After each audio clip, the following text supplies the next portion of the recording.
Hello and welcome to New Sphere Business. My name is Ronald Hughes, and today I'd like to talk to you about stress in the workplace, biological stress, the psychological effect of our pressured environments in work and how they affect us physically, and the obligation or the opportunities that are there for businesses to help their employees to gain competitive advantage.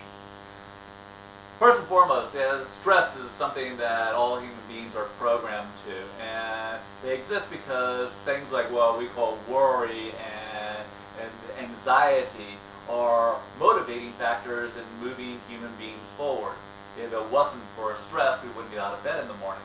Yet on the other hand, when somebody has prolonged or acute stress, what happens is we become exhausted from it, and we lose our effectiveness.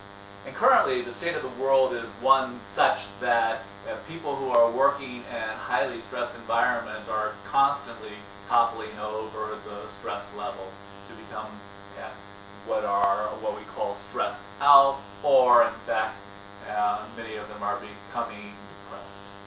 The issue that we need to look at as business people and as organizations is how do we actually maintain highly motivated individuals? And the way we do that is run stress management programs for all of our staff.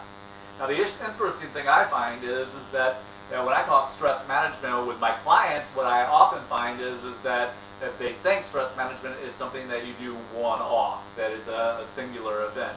And stress is something which is managed by an organization, which means that it's constantly observed, regulated, and fed. And, well, it's best with many organizations to start with a program that's done daily.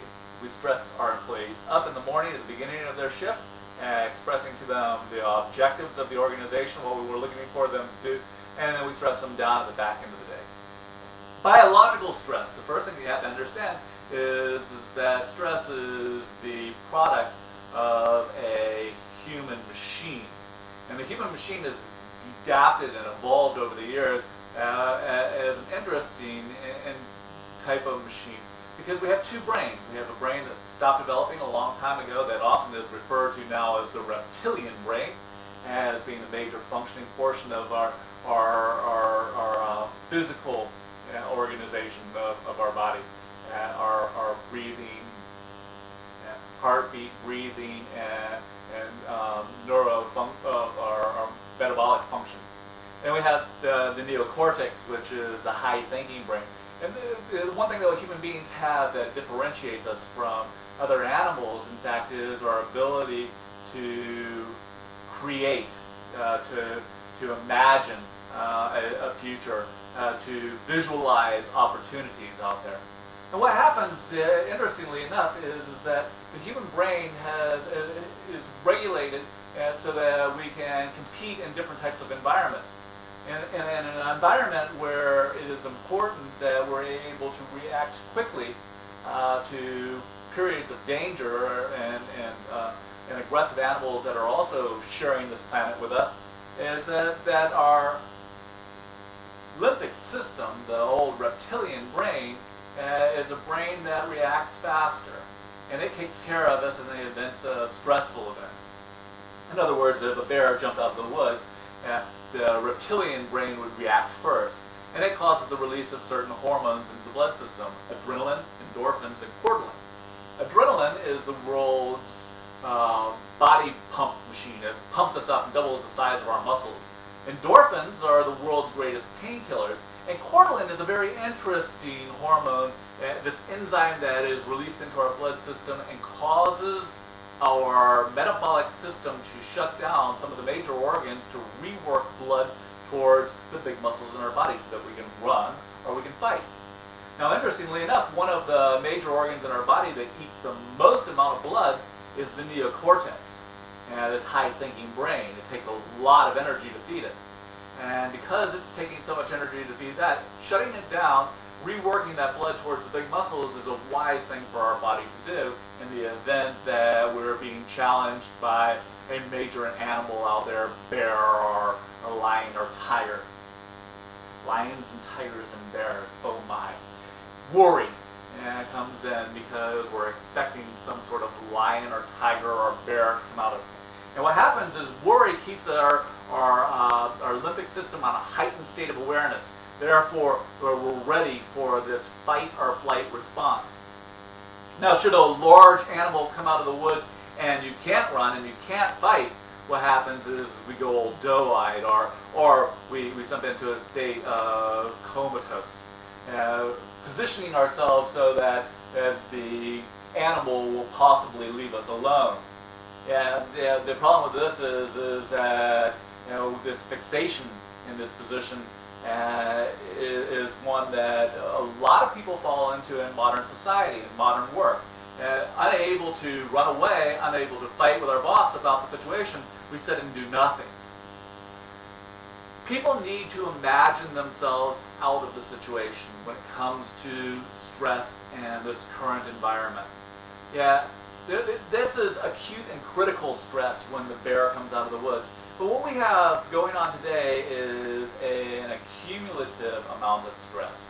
It's accumulating because every day the worry it eventually becomes anxiety to the point where we can no longer sleep. And we think about it all the time. Now, when we continue to think about things all the time, what happens is our brain forms furrows. It becomes that is the easiest thing to do. And in order to break that train of thought, we need to do something different first and then start the now thinking in a different way. People don't manage their own stress levels well. It's hard to do because we are inside of our heads. We're not outside. And others can have a very productive way of helping to reassess those stress levels.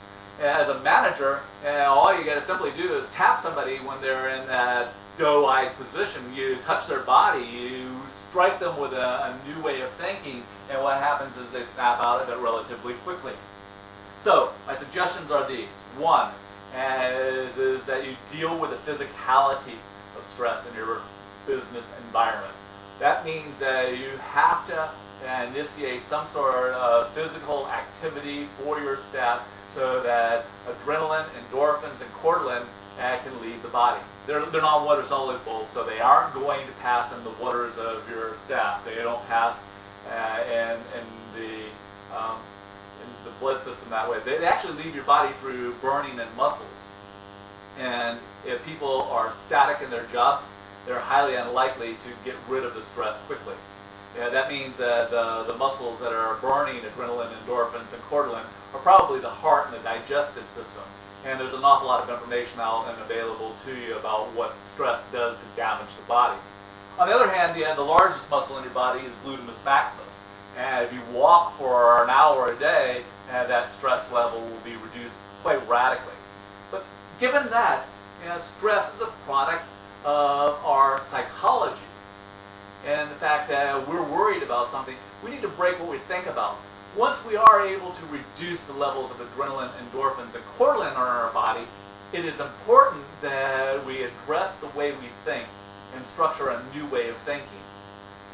If you're going to manage the stress levels of your staff, it's important that you stress them up positively in the beginning of the day, that you communicate readily with them about what's going on within the organization, that people don't feel that they're being lied to.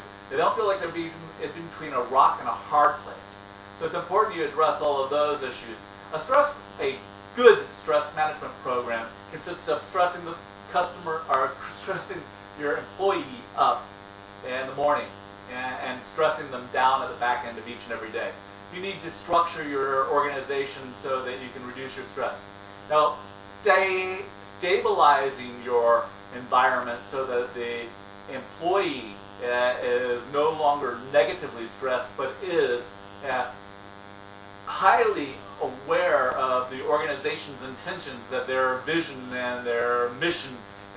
The organization then gets a lot of value out of those employees moving forward daily. You can see the difference between negative stress and positive stress in your balance sheet. My name is Ronald Hughes. This is New Sphere Business. If you're interested in finding out more, please contact us. My company is called Compaq Ignition, and I look forward to hearing from you. Take care now. Bye.